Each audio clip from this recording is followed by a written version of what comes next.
أشهد أن محمد رسول الله۔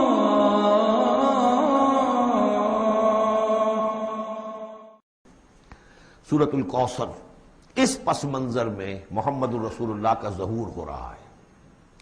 یہ تین صورتیں جو ہیں اس نے پس منظر رکھا، ایک نے تاریخی، ایک نے ان کا معاشی اور اقتصادی، ایک نے ان کی اخلاقی اور مذہبی حیثیت۔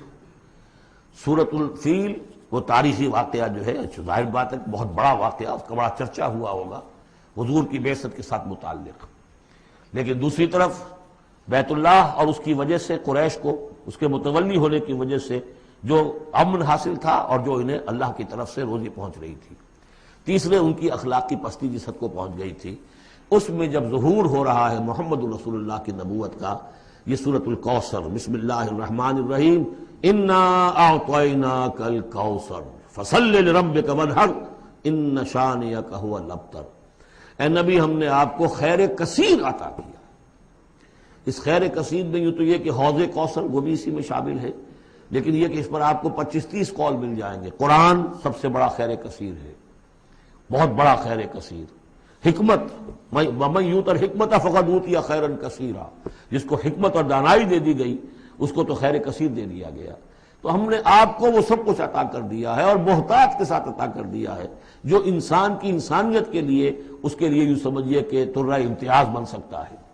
فصل لربک وانحر، پس اپنے رب کے لیے نماز پڑھا کیجئے اور نحر کیجئے، اونٹ قربان کیا کیجئے۔ یہ گویا کہ عید الاضحیٰ کا نقشہ آ گیا۔ فصل لربک، پہلے ہم نماز پڑھتے ہیں دوگانا عید الاضحیٰ، اور پھر جا کر ہم قربانی کرتے ہیں وانحر ان شانئک ھو الابتر، یقیناً آپ کا دشمن ہی ہے کہ جو دم کٹا ہو جائے گا۔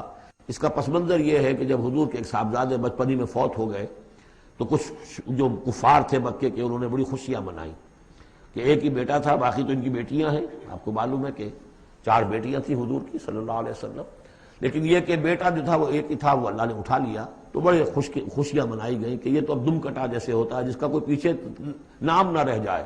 بیٹیوں سے تو نام چلتا نہیں، نام تو چلتا بیٹوں سے، تو اب ان کا تو کوئی تذکرہ ہی نہیں رہے گا، کوئی بات نہیں، جب تک یہ ہیں آگے کوئی نام لینے والا نہیں۔ تو فرمایا کہ نہیں، ان کو تو کروڑوں بیٹے اللہ عطا کرے گا، کروڑوں اربوں بیٹے عطا کرے گا۔ ہاں اے نبی، آپ کا دشمن ضرور ہے کہ جس کا نام لیوا کوئی نہیں رہے گا۔